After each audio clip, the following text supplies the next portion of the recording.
De la historia de las grandes pandemias. Dentro de la historia de las grandes pandemias, la primera mencionada, registrada y detallada es la plaga de Atenas. También fue llamada la peste del Peloponeso o la peste de Atenas. Este registro detallado lo realizó el militar e historiador ateniense Tucídides en el libro segundo de la obra La Guerra del Peloponeso. Este relato, aunque no fue realizado por un médico, tiene un gran valor clínico porque Tucídides fue contagiado, padeció la enfermedad y sobrevivió. De ahí el gran valor que tiene para la historia de las grandes pandemias este escrito antiguo. Tucídides nos relata que la plaga de Atenas tuvo 3 brotes. El primero y el segundo en los veranos de los años 430 y 429 a.C. El tercero en el invierno del 428. Es decir, que en 2030 cumplirá 25 siglos de haber ocurrido el primer brote de la peste de Atenas. Para esta época, Atenas era la sociedad más desarrollada para su tiempo del Mediterráneo y estaba en pleno apogeo. Era el llamado siglo de Pericles y además cursaba en guerra contra Esparta en la llamada Guerra del Peloponeso. Tucídides relata en sus escritos que como estrategia militar, Atenas, liderada por Pericles, abandonó los campos y resguardó a todos sus campesinos dentro de la ciudad y su puerto el Pireo, lo cual provocó que la población citadina se cuadruplicara, aumentara la densidad de habitantes por kilómetro cuadrado y hubiera mayor aglomeración de gentes. Los campesinos refugiados vivieran hacinados en viviendas precarias que favorecían la acumulación de basuras, excrementos, roedores e insectos. La peste del Peloponeso entró procedente de la isla de Lemnos a través del puerto de El Pireo y de este llegó a Atenas, extendiéndose por toda la ciudad de manera súbita. Tucídides lo relata así: sobrevino a los atenienses una epidemia muy grande que primero sufrieron la ciudad de Lemnos y otros muchos lugares. Comenzó esta epidemia, según dicen, primero en la tierra de Etiopía, que están en lo alto de Egipto, y después descendió a Egipto y a Libia. Se extendió largamente por las tierras y señoríos del rey de Persia, y de allí entró en la ciudad de Atenas y comenzó en el Pireo. Sobre la plaga de Atenas nos dice Tucídides con respecto a la situación de los médicos en 2 textos distintos.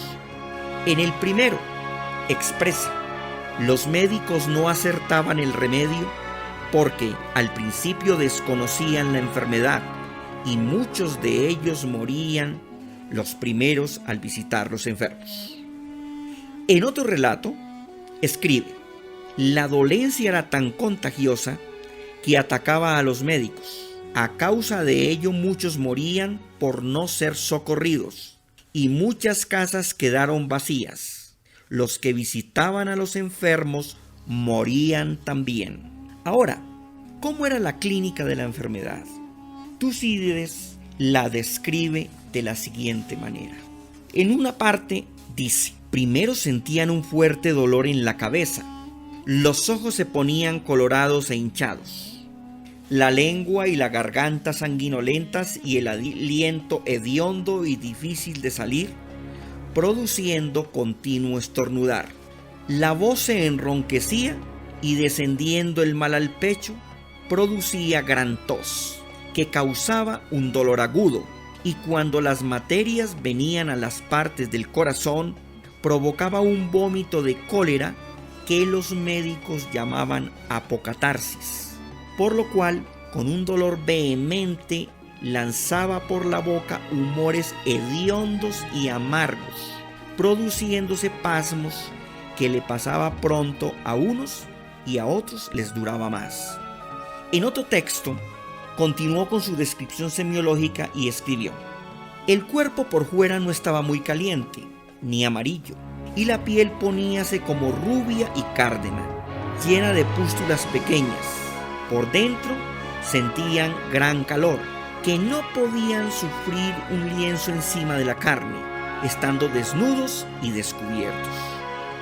El mayor alivio era meterse en agua fría, de manera que muchos que no tenían guardias se lanzaban dentro de los pozos, forzados por el calor y la sed, aunque tanto les aprovechaba beber mucho como poco.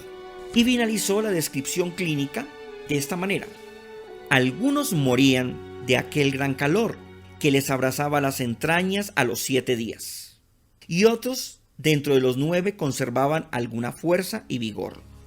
Si pasaban de este término, descendía el mal al vientre, causándole flujo con dolor continuo, muriendo muchos de extenuación. Al hacer esta descripción, Tucídides nos dice que quienes más sufrieron la plaga fueron los refugiados, junto con los médicos y junto con quienes cuidaban los enfermos, los cuales se convirtieron en focos de infección. Pero dejó claro que la infección no discriminaba, ni por edad, ni por condición socioeconómica, ni por razón de salud. Con respecto a la mortalidad, ¿qué se puede decir de la plaga de Atenas? Que durante los 3 brotes, además de los menores que hubo, murieron Pericles y sus hijos legítimos. Murió entre 1/4 y 1/3 de la población, es decir, aproximadamente 100.000 habitantes.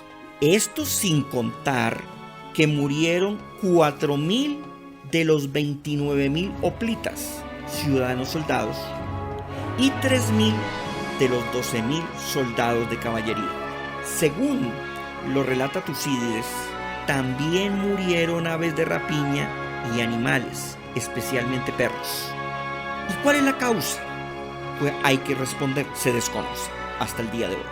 Sin embargo, las preguntas más frecuentes se hacen: ¿fue peste bubónica, tifus, viruela, sarampión, fiebre tifoidea entérica, escarlatina o fiebre escarlata, o un cuadro típico con alguna epizootica? Ahora veamos cuáles fueron las consecuencias de la plaga de Atenas. La inmediata fue la destrucción del derecho, tanto humano como divino, porque hubo una pérdida de criterios y referencias, y al mismo tiempo una destrucción de las creencias religiosas dominantes, una desbandada moral y religiosa. No se creía en nada y se buscaba cualquier divinidad para rendirle culto. Esto lo describió Tucídides así: se dieron al menosprecio tanto de lo divino como de lo humano. Igualmente escribe: ningún temor de los dioses ni ley humana los detenía. La consecuencia inmediata fue la destrucción de las cosechas, y la consecuencia a largo plazo, Atenas, que era hasta el momento la polis dominante, entró en un periodo de corrupción, de mal gobierno, perdió el peso que tenía, hasta el punto que quedó sometida a Esparta. En conclusión, la plaga de Atenas es un modelo, porque de acuerdo con la descripción hecha por Tucídides, nos enseña la manera como una cultura asediada por un microorganismo perdía sus criterios, sus referentes y caía en la anarquía moral, religiosa y política por una parte. Por la otra, nos enseña las consecuencias del hacinamiento, de la aglomeración de gentes, de la falta de higiene y de la ausencia de medidas de aislamiento para poder contener una enfermedad de este tipo.